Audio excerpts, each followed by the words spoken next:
إن الحمد لله نحمده ونستعينه ونستغفره ونعوذ بالله من شرور أنفسنا ومن سيئات أعمالنا من يهده الله فلا مضل له ومن يضلله فلا هادي له وأشهد أن لا إله إلا الله وحده لا شريك له وأشهد أن محمدًا عبده ورسوله يا أيها الذين آمنوا اتقوا الله حق تقاته ولا تموتن إلا وأنتم مسلمون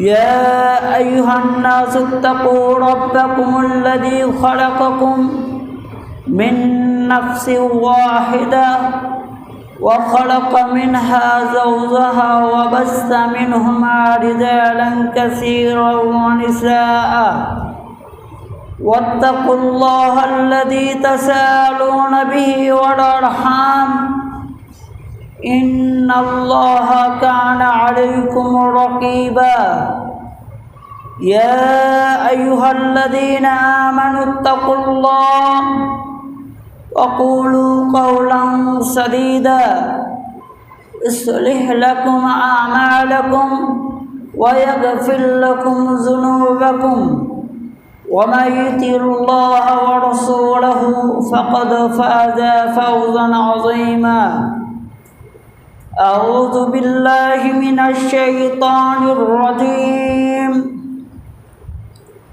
بسم الله الرحمن الرحيم وقال ربكم ادعوني أستجب لكم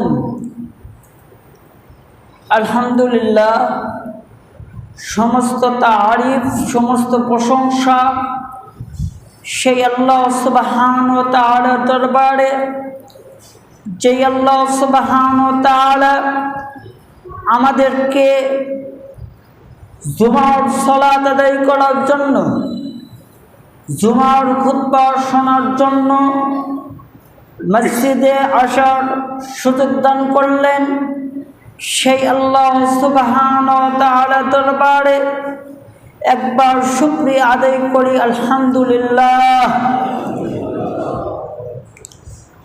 দরুদ এবং সালাম বর্ষিত হোক আমাদের নবী মুহাম্মদুর রাসূলুল্লাহ সাল্লাল্লাহু আলাইহি ওয়াসাল্লামের উপর, যেই নবী ওহী ব্যতীত কোনো কথা বলতেন না, সেই নবী মুহাম্মদুর রাসূলুল্লাহ সাল্লাল্লাহু আলাইহি ওয়াসাল্লামের উপর শান্তি অবতীর্ণ হোক, সকলে বলে আমিন। সম্মানিত উপস্থিতি, আজকের জুমার আলোচনার বিষয় দোয়া। প্রথমে আমরা আলোচনা করব দোয়ার অর্থ কী, তারপর আমরা আলোচনা করব দোয়া কবুলের শর্ত কী, তারপর আমরা আলোচনা করব দোয়ার আদব কী এবং রাসূল সাল্লাল্লাহু আলাইহি সাল্লামের কয়েকটি হাদিস নিয়ে আলোচনা করব।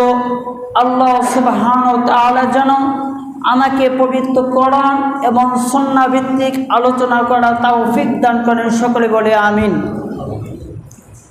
আমরা সবাই জানি দোয়া অর্থ চাওয়া, দোয়া অর্থ প্রার্থনা করা ইত্যাদি। দুটো অর্থ জানি, একটা অর্থ জানি, কিন্তু আমার গবেষণা দোয়ার 5টি অর্থ রয়েছে। নাম্বার 1, দোয়া অর্থ চাওয়া, দোয়া অর্থ প্রার্থনা করা ইত্যাদি। অর্থাৎ সাধারণ ব্যক্তি কর্তৃক বড় কোনো ব্যক্তির নিকট ভয় ভীতি সহকারে বিনয়ের সাথে নিবেদন করা। এ প্রসঙ্গে আল্লাহ সুবহানাহু ওয়া তাআলা সূরাতুল মুমিন 40 নম্বর সূরাতুল মুমিন, এই সূরার অপর নাম হচ্ছে সূরাতুল কাফির। আমরা অনেকে জানি, আবার অনেকে জানি না। এই 40 নম্বর সূরার 60 নম্বর আয়াতে আল্লাহ তাআলা কি বললেন, وقال ربكم ادعوني أستجب لكم তোমরা আমাকে ডাকো, আমি তোমাদের ডাকে সাড়া দেব। তাহলে আমরা যখন বিপদে পড়ব, আমরা যখন মুসিবতে পড়ব, আমরা যখন কোনো কিছু চাইব, একমাত্র কার কাছে চাইব? আল্লাহ সুবহানাহু ওয়া তাআলার কাছে। আল্লাহ বললেন কি, তোমরা আমাকে ডাকো, ডাকার সাথে সাথে আমি তোমাদের ডাকে সাড়া দেব। কিন্তু আজকে আমাদের বাংলাদেশে আমরা আল্লাহকে ডাকি না, বাংলাদেশে আল্লাহ সুবহানাহু ওয়া তাআলাকে না ডেকে কিছু ভাইরা রয়েছেন, তারা বাবাকে ডাকে, তারা পীরের দরবারে গিয়ে তারা বাবার কাছে চায়, তারা মাজারে গিয়ে চায়। কিন্তু সহিহ মুসলিম হাদিস নাম্বার 2577 নাম্বার হাদিসের কিছু অংশ আমি আপনাদেরকে বলছি। আল্লাহর নবী মুহাম্মদুর রাসূলুল্লাহ সাল্লাল্লাহু আলাইহি ওয়াসাল্লাম বলেছেন, ইয়া ইবাদি কুল্লুকুম জায়ুন ইল্লা মান আত'আমতুহু ফাস্তাকইমুনি আত'ইমকুম। হে দুনিয়ার ক্ষুধার্ত মানুষ, তোমরা যখন ক্ষুধার্ত অবস্থায় থাকো, তোমরা আমাকে ডাকো, আমি তোমাদের খাবারের ব্যবস্থা করে দেব। তাহলে আপনার বাড়িতে খাবার নেই, আপনি কার কাছে খাবার চাইবেন? আল্লাহ সুবহানাহু ওয়া তাআলার কাছে।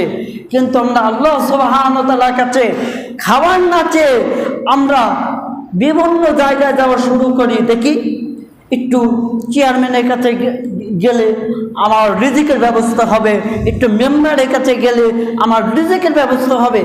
আপনি খাবারে অসুবিধা হয়েছে, আপনি প্রথমে আল্লাহ সুবহানাহু ওয়া তাআলাকে নোটিশ জানান, আল্লাহ সুবহানাহু ওয়া তাআলার কাছে আবেদন জানান, হে আল্লাহ আমি ক্ষুধার্ত, আল্লাহ তুমি আমার রিজিকের ব্যবস্থা করে দাও। কারণ আল্লাহ খালাকানা ওয়া রাযাকানা ওয়া লাম ইয়াখলুকনা হামালা। আল্লাহ আমাদের রিজিকটা, আল্লাহ আমাদের সৃষ্টিকর্তা, তিনি আমাদের এমনি এমনি ছেড়ে দেননি। তাহলে কি তারপর পরের অংশ আল্লাহ নবী সাল্লাল্লাহু আলাইহি সাল্লাম বলেছেন, ইয়া ইবাদি কুল্লুকুম আরিন ইল্লা মান কাসাউতুহু ফাস্তাকসুনি আকসিকুম। হে দুনিয়ার বস্তুহীন মানুষ, তোমাদের যদি কোনো পোশাকের প্রয়োজন থাকে, তোমাদের যখন কোনো পোশাকের প্রয়োজন থাকে, তাহলে একমাত্র আল্লাহ সুবহানাহু ওয়া তাআলার কাছে চাও, আমি তোমাদেরকে ব্যবস্থা করে দেব। এমনকি রাসূল সাল্লাল্লাহু আলাইহি সাল্লামের হাদিসে এসেছে, এমনকি তোমার পায়ের স্যান্ডেলের জুতার ফিতাও যদি ছেড়ে দাও, তবে আল্লাহ সুবহানাহু ওয়া তাআলার কাছে চাইবে, আল্লাহ আমার জুতা স্যান্ডেলের ফিতা ছিঁড়ে গেছে, আল্লাহ আপনি তার ব্যবস্থা করে দেন। তাহলে কি সব কিছু চাইতে হবে কার কাছে? আল্লাহ সুবহানাহু ওয়া তাআলার কাছে। নাম্বার 2, দোয়া অর্থ ইবাদত করা। আল্লাহ সুবহানাহু ওয়া তাআলা সূরাতুল ইউনূস 10 নম্বর সূরা আয়াত নম্বর 106 নম্বর আয়াতে আল্লাহ সুবহানাহু ওয়া তাআলা বলে দিলেন, ওয়ালা তাদউ মিন দুনিল্লাহি মা লা ইয়ানফাউকা ওয়ালা ইয়াদুররুকা। আর আপনি আল্লাহ ছাড়া কাউকে ডাকবেন না যা আপনার উপকারও করতে পারে না, অপকারও করতে পারে না। আল্লাহ ছাড়া আপনার যত মানুষ রয়েছে, যত পীর রয়েছে, যত মূর্তি রয়েছে, এগুলোকে যদি আমি আপনি ডাকি, তাহলে এগুলো আমার আপনার কোনো উপকার করতে পারবে না, কোনো ক্ষতি করতে পারবে না। একমাত্র উপকার, একমাত্র ক্ষতি করা মালিককে? আল্লাহ সুবহানাহু ওয়া তাআলা। তাহলে কি আমাদের সব কিছু চাইতে হবে কার কাছে? আল্লাহ সুবহানাহু ওয়া তাআলার কাছে। নাম্বার 3, দোয়া অর্থ বাণী। আল্লাহ সুবহানাহু ওয়া তাআলা সূরাতুল ইউনূস 10 নম্বর সূরা 10 নম্বর আয়াতে আল্লাহ সুবহানাহু ওয়া তাআলা ঘোষণা করে দিলেন, দাওয়াহুম ফিহা সুবহানাকা আল্লাহুম্মা ওয়া তাহিয়াতুহুম ফিহা সালাম। সেখানে তাদের বাণী হবে, হে আল্লাহ আপনি পবিত্র, আর তাদের অভিবাদন হবে সালাম। 3 নম্বর পয়েন্ট থেকে আমরা শিখলাম দোয়া অর্থ বাণী। নাম্বার 4, দোয়া অর্থ প্রশংসা সহকারে ডাকা। আল্লাহ সুবহানাহু ওয়া তাআলা সূরাতুল বানী ইসরাঈল 1 নম্বর 17 নম্বর সূরা আয়াত নম্বর 52 আল্লাহ সুবহানাহু ওয়া তাআলা বললেন, ইয়াউমা ইয়াদউকুম ফাতাস্তাজিবুনা বিহামদিহি, যেদিন তিনি তোমাদেরকে আহ্বান করবেন এবং তোমরা প্রশংসা সহকারে তার আহ্বানে সাড়া দিবে। যেদিন আল্লাহ ডাকবেন তোমরা তার ডাকে প্রশংসা সহকারে তার আহ্বানে সাড়া দিবে। নাম্বার 5, দোয়া অর্থ প্রশংসা সহকারে ডাকা।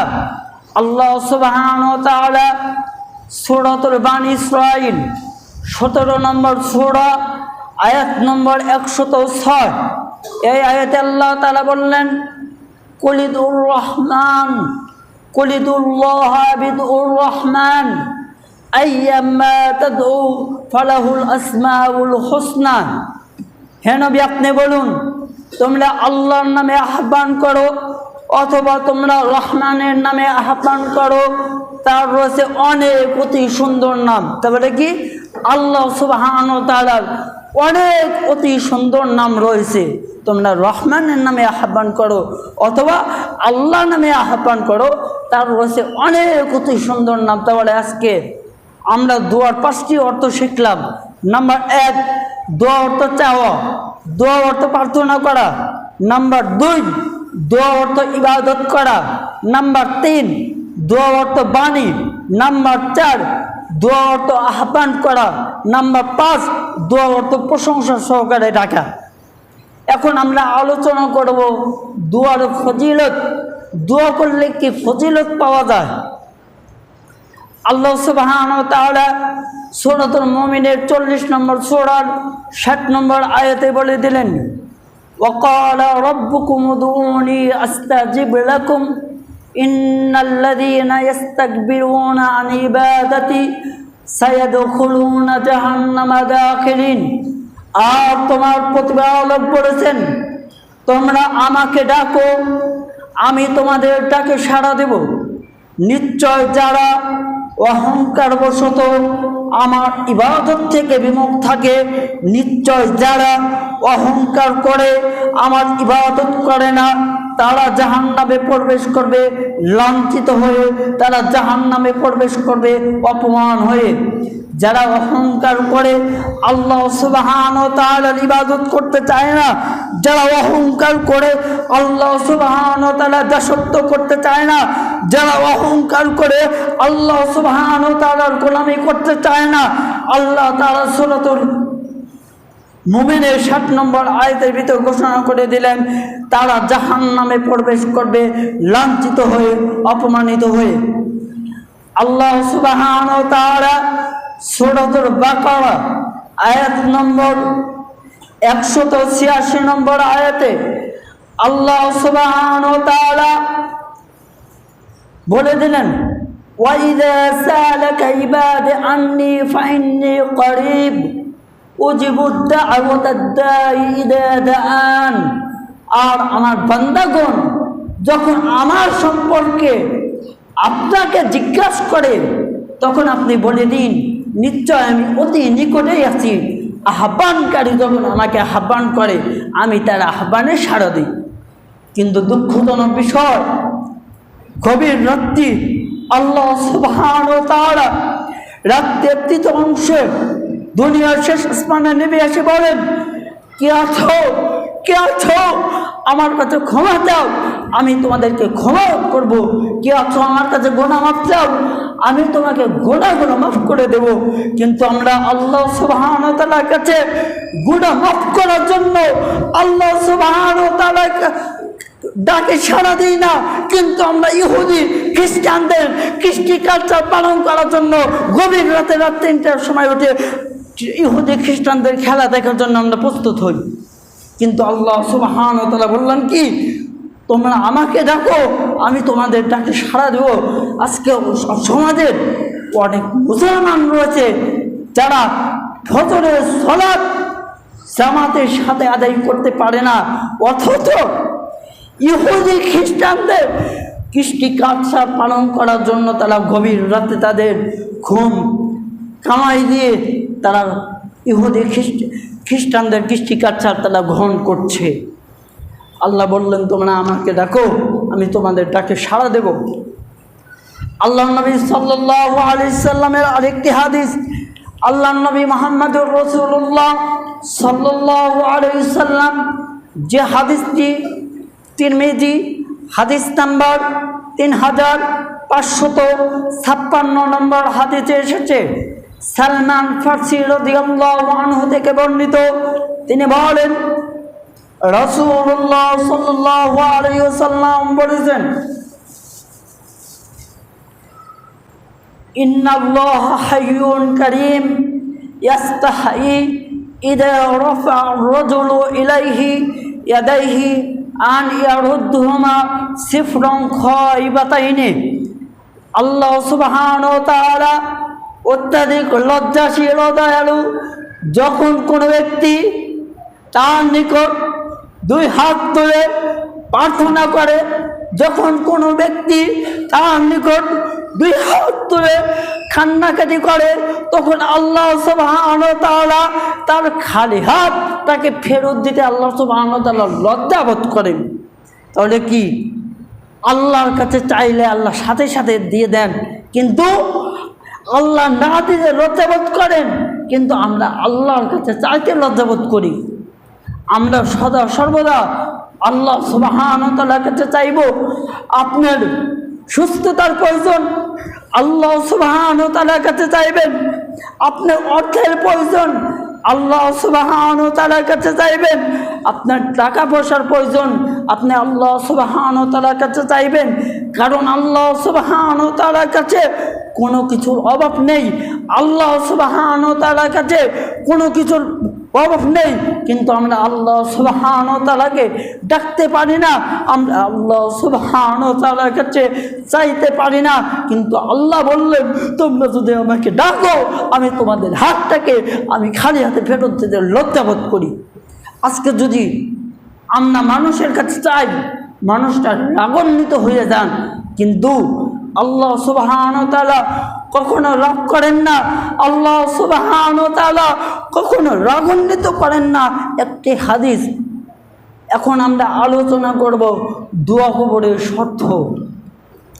আমরা সবাই আল্লাহ সুবহানাহু ওয়া তাআলার কাছে কম বেশি দোয়া করি, কিন্তু আল্লাহ সুবহানাহু ওয়া তাআলা আমাদের দোয়া কেন কবুল করেন না? একটা স্কুলে আপনার সন্তানকে যখন একটা স্কুলে ভর্তি করে দেবেন, তখন ওই স্কুলের কিছু শর্ত রয়েছে, ওই মাদ্রাসার কিছু শর্ত রয়েছে। ওই শর্তগুলি যদি আমি এবং আপনি যদি মানতে পারি, তাহলে কি আমার সন্তান, আমার ছেলে মেয়েদেরকে ওই বিদ্যালয় ভর্তি করাতে পারবো। কেন? আমি ওই শর্তগুলো মেনেছি। তেমনি দোয়া কবুলেরও কিছু শর্ত রয়েছে।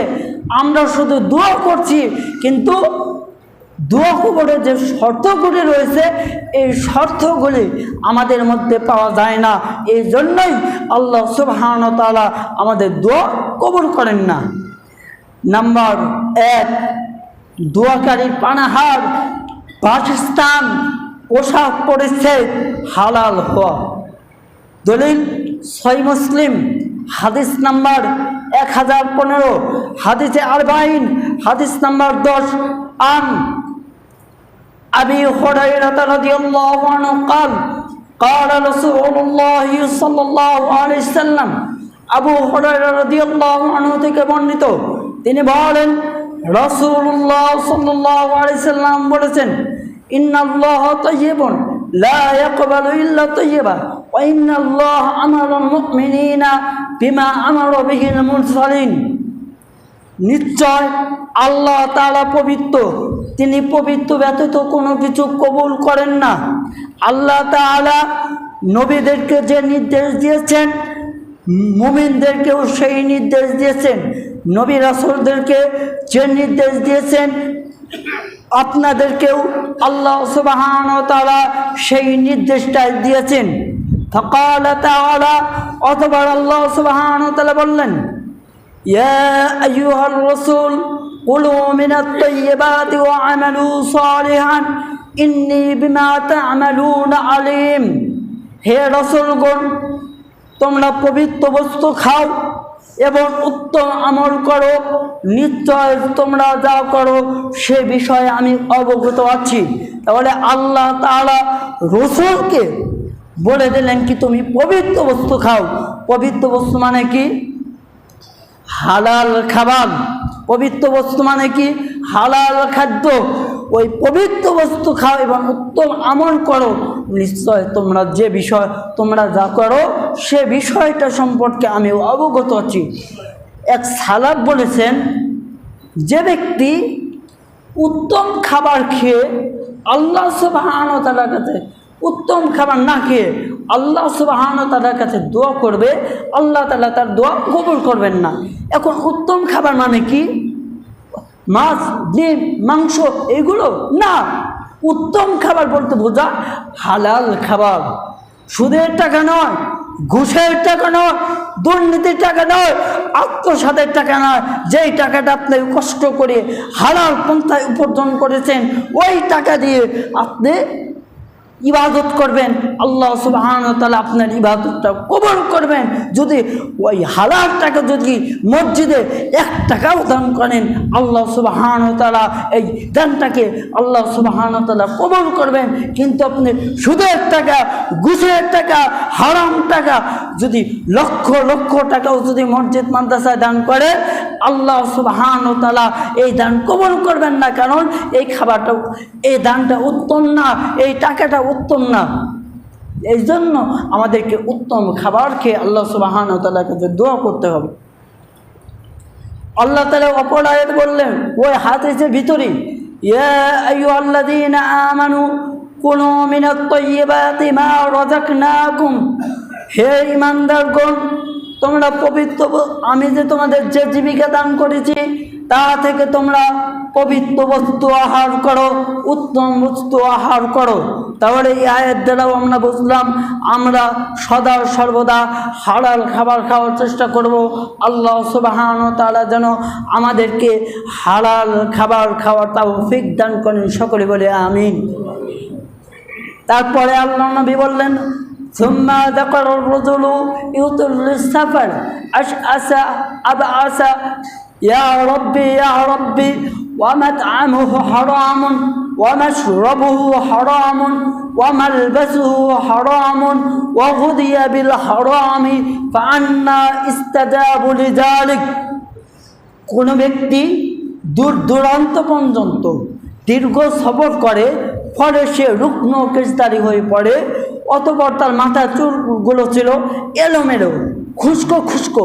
অতঃপর সে আসমানের দিকে 2 হাত তুলে আল্লাহ সুবহানাহু ওয়া তাআলাকে বলল, ইয়া রাব্বি, ইয়া রাব্বি, হে আমার প্রতিপালক, হে আমার প্রতিপালক। ওয়া মাত'আমুহু হারামুন, অথচ তার খাদ্যটা ছিল হারাম। ওয়া মাশরাবুহু হারামুন, অথচ তার পোশাকটা ছিল হারাম। ওয়া গুদিয়া বিল হারামি, এবং তার ব্যবহার্য পানি যা বলেন সমস্ত কিছুই ছিল হারাম। আন্না ইস্তাজাবু লিযালিক, অর্থাৎ তার দোয়া কীভাবে কবুল হবে? আপনারা আল্লাহ নবী মুহাম্মদুর রাসূলুল্লাহ সাল্লাল্লাহু আলাইহি ওয়াসাল্লামের একটি হাদিস শুনেছেন, 3 ব্যক্তির দোয়া কখনো ফেরত দেওয়া হয় না। নাম্বার 1, মুসাফিরের দোয়া। মুসাফিরের দোয়া কখনো আল্লাহ সুবহানাহু ওয়া তাআলা ফেরত দেন না। ওই ব্যক্তিটা মুসাফির অবস্থা ছিল, অতঃপর আল্লাহ সুবহানাহু ওয়া তাআলার কাছে দোয়া করলেন। দোয়া করার পর কিন্তু তার খাবার, তার পানি, তার পোশাক ছিল হারাম, টাকা দেখে না। এই জন্য আল্লাহ সুবহানাহু ওয়া তাআলা তার জন্য তার দোয়া কবুল করলেন না। এই জন্য এই হাদিস দ্বারা আমরা শিখলাম, আমরা ইবাদত করব, ইবাদত কবুলের শর্ত হচ্ছে হালাল রুজি অন্বেষণ করা, হালাল রুজি খাওয়া। তাহলে আল্লাহ সুবহানাহু ওয়া তাআলা আপনার ইবাদত কবুল করবেন। আল্লাহ সুবহানাহু ওয়া তাআলা আপনার ইবাদত, আপনার সালাত, আপনার দান, আপনার নামাজ, আপনার সাদাকা, আপনার হজ, এইগুলো আল্লাহ সুবহানাহু ওয়া তাআলা কবুল করবেন। আর যদি আপনি হারাম টাকা দিয়ে যদি লক্ষ লক্ষ টাকা আল্লাহর রাস্তায় দান করেন, এগুলো আল্লাহ সুবহানাহু ওয়া তাআলা কবুল করবেন না। নাম্বার 2, দোয়া কবুলের ক্ষেত্রে তাড়াহুড়া না করা। যে হাদিসটি এসেছে সহিহুল বুখারী হাদিস নাম্বার 6340 নম্বর হাদিস। আমরা শুধু জানি সহিহুল বুখারী, কিন্তু এই সহিহুল বুখারী হাদিসের একটি পূর্ণ নাম রয়েছে। আমরা অনেকেই সহিহুল বুখারীর নাম সঠিকভাবে বলতে পারি না। শোনেন সহিহুল বুখারীর পূর্ণ নাম কি? আল জামিউ আল মুসনাদু as-sahih al-mukhtasar min umuri রাসূলিল্লাহি সাল্লাল্লাহু আলাইহি ওয়াসাল্লাম ওয়া সুনানিহি ওয়া আইয়ামিহি। এটা হচ্ছে সহিহুল বুখারীর পূর্ণ নাম। তাহলে কি সহিহুল বুখারী হাদিসের পূর্ণ নাম কি? আল জামিউ আল মুসনাদু as-sahih al-mukhtasar min umuri রাসূলিল্লাহি সাল্লাল্লাহু আলাইহি ওয়াসাল্লাম ওয়া সুনানিহি ওয়া আইয়ামিহি। তাহলে কি সহিহুল বুখারীর 6344 নম্বর হাদিসে এসেছে, আল্লাহ নবী সাল্লাল্লাহু আলাইহি সাল্লাম বলেছেন, ইস্তাজাবু লি আহাদিকুম মা আলাম ইয়াজাল ইয়াকুল দাআউতু ফালাম ইস্তাজাব লি। তোমাদের কারো দোয়া তখনই গৃহীত হয় যখন সে তাড়াহুড়া না করে আর এ কথা না বলে যে আমি দোয়া করলাম কিন্তু আল্লাহ সুবহানাহু ওয়া তাআলা আমার দোয়া কবুল করলেন না। আমরা অনেকে বলি, আমাদের সমাজে যে অনেকে মা বোনদের ভিতর রয়েছে, আল্লাহ সুবহানাহু ওয়া তাআলার কাছে এত ডাকি, আল্লাহ সুবহানাহু ওয়া তাআলাকে আমার ডাকে সাড়া দেন না, আল্লাহকে আমার কথা শোনেন না, আল্লাহকে আমার ডাকে সাড়া দেন না। কিন্তু আল্লাহ নবীর এই হাদিস দ্বারা আমরা শিখলাম দোয়া করে তাড়াহুড়া না করা। তোমাদের কেউ যখন দোয়া করে সে যেন তাড়াহুড়া না করে আর এ কথা না বলে যে আমি দোয়া করলাম কিন্তু আমার দোয়া আল্লাহ সুবহানাহু ওয়া তাআলা কবুল করলেন না, এ কথা না বলে। আল্লাহ নবী সাল্লাল্লাহু আলাইহি সাল্লাম বুখারী 6340 নম্বর হাদিস দ্বারা আল্লাহ নবী সাল্লাল্লাহু আলাইহি সাল্লাম নিষেধ করেছেন। নাম্বার 3, দোয়াতে হারাম কিছু না চাওয়া। আমরা দোয়াতে বলি, হে আল্লাহ তুমি আমাকে ক্ষমা করে দাও, হে আল্লাহ তুমি আমাকে সুস্থতা দান করে দাও, হে আল্লাহ আমি যেন তোমার ইবাদত তোমার আনুগত্য বেশি বেশি করতে পারি, আল্লাহ আপনি আমাকে সেই তাওফিক দান করেন। কিন্তু দোয়াতে হারাম কিছু না চাওয়া। যেমন আপনি ধরলেন, সাপোজ আমি একজন সুদের ব্যবসায়ী, আমি দোয়াতে বললাম হে আল্লাহ আমি তো সুদের ব্যবসায়ী, আল্লাহ তুমি আমার সুদের ব্যবসায় বরকত দান করো। এইভাবে হারাম কিছু না চাওয়া। হে আল্লাহ আমি যেন মানুষের সাথে বেশি বেশি ঝগড়ায় লিপ্ত হতে পারি, এভাবে হারাম কিছু না চাওয়া। দলিল তিরমিজি হাদিস নাম্বার 3553 নম্বর হাদিস।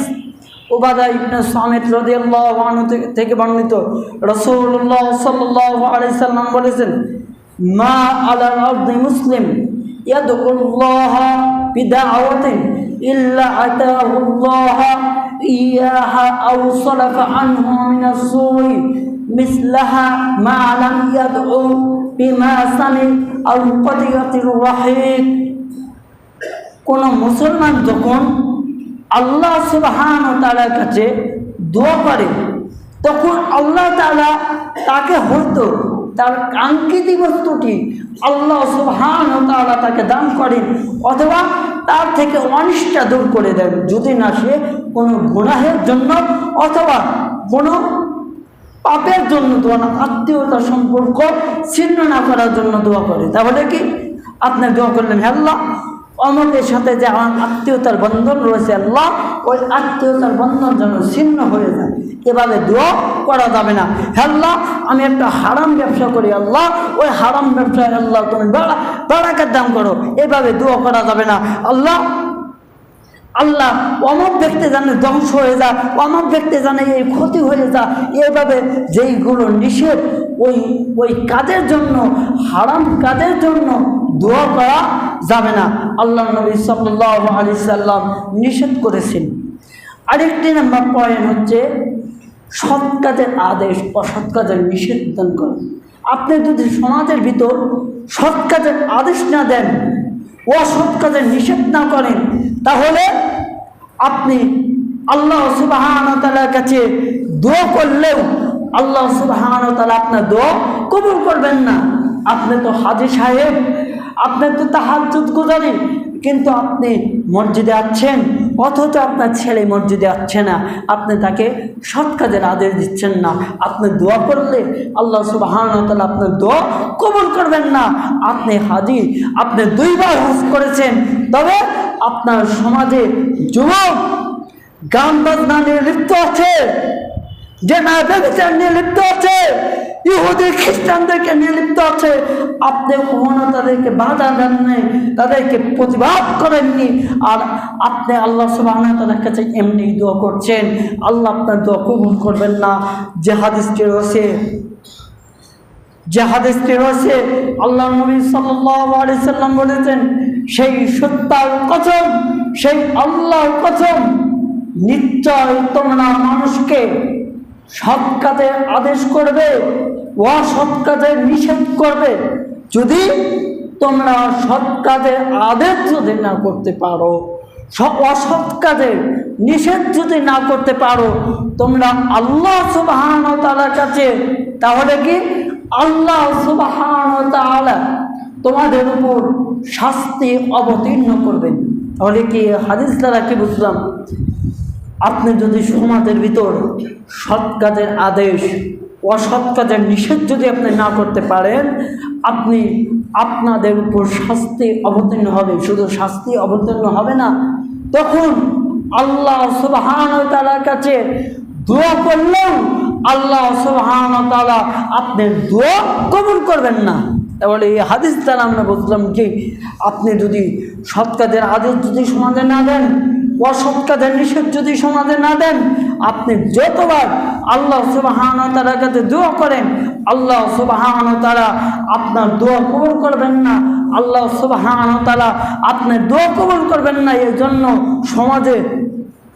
সমাজে যদি আমরা দেখি অন্যায়, অশ্লীল, খারাপ কাজ হচ্ছে, তাহলে আপনি মানুষকে খারাপ কাজ থেকে বাধা দিবেন, কিন্তু আমরা আরো খারাপ কাজের জন্য আরো সহযোগিতা করি। কিন্তু করবেন না, খারাপ কাজের জন্য বাধা দিবেন, সৎ কাজের জন্য আদেশ দিবেন।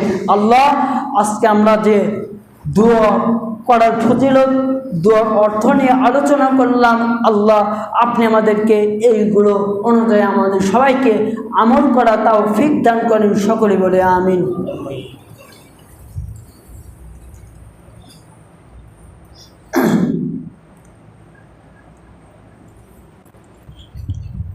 আলহামদুলিল্লাহ আলা নিয়ামিহিজ যাহিরাতি ওয়াল বাতিনাতি কদিমান ওয়া হাদিসা, والصلاة والسلام على نبينا محمد وعلى آله وصحبه الذين ساروا في نصرة دينه سيرا وحسيسا، وعلى أتباعهم الذين ورثوا علمهم، والعلماء ورثة الأنبياء، أكرم بهم وارثا أو موروثا। أما بعد، আমরা দোয়া নিয়ে আলোচনা করতেছিলাম। রাসূল সাল্লাল্লাহু আলাইহি সাল্লাম কি পদ্ধতিতে দোয়া করেছেন, রাসূল সাল্লাল্লাহু আলাইহি সাল্লাম দোয়া করে কি শর্ত বলে দিয়েছেন, সেই বিষয়টি নিয়ে আমরা আলোচনা করতেছিলাম। এখন আমরা আলোচনা করব দোয়া কবুলের আদব। দোয়া করা কিছু আদব রয়েছে। শুধু হাত তুললাম তাই আল্লাহ সুবহানাহু ওয়া তাআলা আমাদের হাতটা কবুল করে নিলেন না। দোয়া করা কিছু বৈশিষ্ট্য, দোয়া করা কিছু আদব রয়েছে। এই আদব অনুযায়ী আপনি যদি দোয়া করি, তাহলে আল্লাহ সুবহানাহু ওয়া তাআলা আমাদের দোয়াগুলোকে কবুল করে নেবেন। আর যদি এই আদবগুলো আমাদের ভিতর না থাকে, তাহলে আমাদের দোয়া আল্লাহ সুবহানাহু ওয়া তাআলা কবুল করবেন না। নাম্বার 1, ওযু করে দোয়া করা। আবু মুসা আশআরী রাদিয়াল্লাহু আনহু থেকে বর্ণিত, আবু মুসা আশআরী রাদিয়াল্লাহু আনহু একদা দোয়া করার জন্য ওযু করলেন, তারপর তিনি দোয়া করলেন। তারপরে কি এই হাদিস দ্বারা আমরা বুঝলাম কি দোয়া কবুলের ক্ষেত্রে আমাদেরকে ওযু করে দোয়া করতে হবে। তাহলে কি আল্লাহ সুবহানাহু ওয়া তাআলা আমাদের দোয়া আল্লাহ সুবহানাহু ওয়া তাআলা কবুল করবেন, আল্লাহ সুবহানাহু ওয়া তাআলা আমাদের দোয়াটা গ্রহণ করবেন। তাহলে কি আমরা যখনই আল্লাহ সুবহানাহু ওয়া তাআলার কাছে কোনো কিছু চাইব, তখন কি ওযু অবস্থায় আল্লাহ সুবহানাহু ওয়া তাআলার কাছে দোয়া করব, তাহলে কি আল্লাহ আমাদের দোয়াগুলোকে কবুল করবেন। নম্বর 2, কিবলামুখী হয়ে দোয়া করা, এদিক সেদিকে হয়ে দোয়া না করা। যেই দিকে কিবলা, যেই দিকে দাঁড়িয়ে আমরা সালাত আদায় করি, ওই দিকে হাত তুলে আল্লাহ সুবহানাহু ওয়া তাআলার কাছে দোয়া করলে আল্লাহ সুবহানাহু ওয়া তাআলা আমাদের দোয়া আমাদের দোয়া কবুল করবেন। আরেকটি নাম্বার হাদিস, নেক আমল পেশ করে আল্লাহ সুবহানাহু ওয়া তাআলার কাছে দোয়া করা। আপনি যে জীবনে একটি ভালো কাজ করেছেন, ওই ভালো কাজের উসিলা দিয়ে আপনি একটা মহা বিপদে পড়েছেন, তখন আল্লাহকে বলবেন কি, আল্লাহ আমি এই বিপদে পড়েছি, আল্লাহ আমি অনেকদিন এই ভালো কাজটি তোমার সন্তুষ্টির জন্যই করেছি, আল্লাহ তুমি আমার এই ভালো কাজের জন্য আল্লাহ তুমি দোয়াগুলোকে কবুল করে নেন। যে হাদিসটি আপনারা অনেকে শুনছেন, রিয়াজুস সালেহিন হাদিস নাম্বার 13, সহিহুল বুখারী হাদিস নাম্বার 2577 নম্বর হাদিস। আব্দুর রহমান রাদিয়াল্লাহু আনহু থেকে বর্ণিত, ওমর ইবনে খাত্তাব রাদিয়াল্লাহু আনহু থেকে বর্ণিত, তিনি বলেন, আমি রাসূলুল্লাহ সাল্লাল্লাহু আলাইহি সাল্লামকে বলতে শুনেছি, তিনি বলেছেন, তোমাদের পূর্ব যুগে 3 জন ব্যক্তি একটি গুহার ভিতর ঢুকে পড়ল। তখন ওই গুহার ভিতর থেকে বের হওয়ার কোনো সুযোগ ছিল না, কোনো উপায় ছিল না। তারা গুহার ভিতর থেকে কিভাবে বের হবে তারা জানতো না। তারা তখন কি করলো, আরে তোমরা কি জীবনে কোনো ভালো কাজ করেছো? তোমরা কি জীবনে কোনো নেক কাজ করেছো? তোমরা কি কখনো আমলে সলে করেছো? ওই আমলে সলে উসিলা দিয়ে দোয়া করো তো, দেখে আল্লাহ সুবহানাহু ওয়া তাআলা আমাদের দোয়া কবুল করেন নাকি। তখন একজন বললেন কি, আমি জীবনে একটা ভালো কাজ করেছি।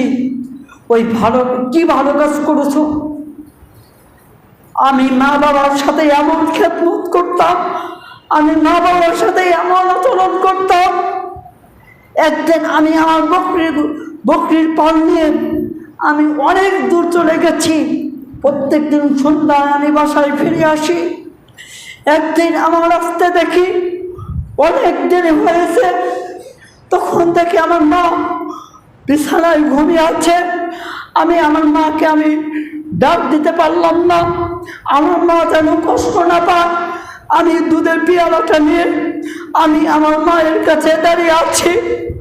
তখন এমন আমার মাকে যতক্ষণ পর্যন্ত না খাওয়াতাম, আমার সন্তানদেরকে খেতে দিতাম না, আমার স্ত্রীকে খেতে দিতাম না। এমনকি আমার সন্তান, আমার স্ত্রী খিদার যন্ত্রণা আমার পায়ের কাছে এসে খিদার যন্ত্রণায় ছটফট করছে। আমি বললাম কি, আমার মাকে খাবার না দিয়ে আমি তোমাদেরকে খেতে দিতাম না। এমনকি আমি ঘুমের সময় আমি আমার মাকে ডাকও দিতাম না, যাতে আমার মাটা কষ্ট পায়। তখন আমার মা যখন গভীর রাতে আমার মায়ের যখন ঘুমটা ভাঙলো, তখন আমি আমার মাকে দুধের পেয়ালাটা হাতে দিলাম। তিনি দুধের পেয়ালাটা পান করলেন। তারপর আমি আমার সন্তানদেরকে পান করাতাম। তারপর আমি আমার স্ত্রীদেরকে পান করাতাম। হে আল্লাহ, তুমি সাক্ষী থাকো। আল্লাহ, আমি যদি এই কাজটি যদি আপনার সন্তুষ্টির জন্য করে থাকি, আপনার জন্য যদি করে থাকি, তাহলে আপনি আমাদের দোয়াটাকে কবুল করে নেন। তখন পাথরটা একটু সরে গেল। এতটুকু সরে যাওয়ার ভিতর 3 জন লোক বের হওয়ার কোনো সুযোগ পেল না। তারপর 2য় জন লোক বলছে, কি তুমি কি কখনো ভালো কাজ করেছো? সে বলল, হ্যাঁ, আমি একদিন একটা ভালো কাজ করেছি। আমি একদিন আমার এক চাচাতো বোনকে আমি প্রচুর ভালোবাসি। তার সাথে আমি জেনা ব্যভিচারে লিপ্ত হওয়ার জন্য আমি তাকে ডাকলাম। এমনকি সেই যুগে 120 দিনার স্বর্ণ মুদ্রা দিয়ে তার সাথে জেনা ব্যভিচারে আমি তার সাথে লিপ্ত হতে লাগলাম। কিন্তু যখন আমি তার সাথে জেনা ব্যভিচারে লিপ্ত হতে লাগলাম, এমন সময় ওই মহিলাটার, যেই মহিলাকে আমি বলতেছিলাম খুবই ভালোবাসছি, সেই মহিলাটা আমাকে বললেন কি, হে যুবক, ইত্তাকুল্লাহ, তুমি আল্লাহকে ভয় করো। হে আল্লাহ, সে যখন বলেছে ইত্তাকুল্লাহ, তুমি আল্লাহকে ভয় করো, তখন আমি ওই খারাপ কাজ থেকে বের হতে থেকেছি। তাকে যে আমি 100 দিনার স্বর্ণ মুদ্রা দিয়েছি, ও টাকাটাও আমি তার কাছ থেকে নিয়ে নিই। আল্লাহ, এই কাজটি যদি তোমার সন্তুষ্টের জন্য যদি করে থাকি, আল্লাহ তুমি আমাদের এই বিপদ থেকে রক্ষা করো। তখন আল্লাহ সুবহানাহু ওয়া তাআলা পাথরটি আরো একটু সরিয়ে দিলেন, কিন্তু তার ভিতর থেকে বের হওয়ার কোনো সুযোগ হলো না। আবার তৃতীয়জন ব্যক্তিকে বলা হলো, তুমি কি কখনো ভালো কাজ করেছো? তুমি কি কখনো নেকির কাজ করেছো? তখন সে বলল, হ্যাঁ, আমি একটা জীবনে নেকির কাজ করেছি। কি নেকির কাজ? আমি একদিন আমার সকল রাখালদেরকে আমি পারিশ্রমিক দিয়ে দিলাম, কিন্তু একদিন আমি আমার এক রাখালকে আমি পারিশ্রমিক দিলাম না। হঠাৎ কয়েক বছর পরে সে বললেন, রাখাল বাবু, আমি যে আপনার কাছে যে একদিনের পারিশ্রমিক পাই, ওই পারিশ্রমিকটা আমাকে দিয়ে দিন। তখন ওই রাখালটা বললেন, আমি বললাম কি, এই উট, এই গরু, এই ছাগল, এগুলো সবই তোমার, এইগুলো তুমি নিয়ে যাও। তখন ওই রাখালটা বলল, আপনি কি আমার সাথে বিদ্রুপ করছেন? আপনি কি আমার সাথে ঠাট্টা করছেন? আমি আপনার সাথে একদিনে মজুরি চাই, আপনি আমাকে এত কিছু দিয়ে দেন কেন? তখন ওই রাখালটা বললেন কি, তোমার ওই একদিনের পারিশ্রমিক জোগাড় করে আমি এত সম্পদের মালিক হয়েছি, এই সম্পদ এখন আমার নয়, এই সম্পদ এখন তোমার। তখন আল্লাহ, যদি এই কাজটা যদি আমি আপনার সন্তুষ্টের জন্যই করে থাকি, তাহলে কি আপনি আমাদের দোয়াটাকে কবুল করে নাও। তাহলে কি তৃতীয়জনের দোয়ায় পাথর আরো একটু সরে গেল। তখন তারা ওই গুহা থেকে বের হয়ে গেলেন। তাহলে কি এই হাদিস দ্বারা আমরা শিখলাম, রিয়াজুস সালিহিনের 13 নম্বর হাদিস দ্বারা আমরা শিখলাম কি, আমরা যখন আল্লাহ সুবহানাহু ওয়া তাআলার কাছে দোয়া করব, তখন কি আমরা নেক কাজের উসিলা দিয়ে আল্লাহ সুবহানাহু ওয়া তাআলার কাছে আমরা দোয়া করব। তাহলে কি আল্লাহ সুবহানাহু ওয়া তাআলা আমাদের দোয়া আল্লাহ সুবহানাহু ওয়া তাআলা কবুল করে দেবেন। আরেকটি পয়েন্ট হচ্ছে খালেস নিয়তে দোয়া করা। কোনো মানুষকে দেখানোর জন্য নয়, লোক দেখানোর জন্য নয়, একমাত্র আল্লাহ সুবহানাহু ওয়া তাআলাকে দেখানোর জন্য। হাদিস শোনেন, যে হাদিসটি রয়েছে সহিহুল বুখারী হাদিস নাম্বার 1, যে হাদিসটি রয়েছে সহিহুল মুসলিম হাদিস নাম্বার 1907। আল্লাহ নবী সাল্লাল্লাহু আলাইহি সাল্লাম বলেছেন, আমিরুল মুমিনিন আবি হাফসিন উমর ইবনে খাত্তাব রাদিয়াল্লাহু আনহু قال سمعت رسول الله صلى الله عليه وسلم يقول إنما الأعمال بالنيات وإنما لكل امرئ ما نوى فمن كانت هجرته إلى الله ورسوله فهجرته إلى الله ورسوله ومن كانت هجرته لدنيا يصيبها أو امرأة ينكحها। আমিরুল মুমিনিন আবু হাফস ওমর ইবনে খাত্তাব রাদিয়াল্লাহু আনহু থেকে বর্ণিত, তিনি বলেন, আমি নবী মুহাম্মদুর রাসূলুল্লাহ সাল্লাল্লাহু আলাইহি ওয়াসাল্লামকে পড়তে শুনেছি, সকল কাজ একমাত্র নিয়তের উপর নির্ভরশীল। অতএব যে ব্যক্তি হিজরত করে আল্লাহ সুবহানাহু ওয়া তাআলার জন্য, সে যেন আল্লাহ সুবহানাহু ওয়া তাআলার জন্য হিজরত করে। আর যে ব্যক্তি হিজরত করে দুনিয়া লাভের জন্য অথবা কোনো নারীকে বিবাহ করার জন্য তার হিজরত সেই দিকেই হয় যেদিকে সে হিজরত করেছে। তাহলে এই হাদিস দ্বারা আমরা কি শিখলাম? আমরা যখন কোনো দোয়া করব, আমরা যখন কোনো ইবাদত করব, কোনো দান করব, কোনো ইবাদত করব, সালাত আদায় করব, সিয়াম পালন করব, হজ করব, সাদাকা করব, একমাত্র আমরা আল্লাহ সুবহানাহু ওয়া তাআলা সন্তুষ্টর জন্যই আমরা আল্লাহ সুবহানাহু ওয়া তাআলার জন্য করব। কারণ মানুষকে দেখানোর জন্য নয়। কারণ আল্লাহ তাআলা কি বললেন? ফাওয়াইলুল লিল মুসাল্লিন, অতএব সে লোক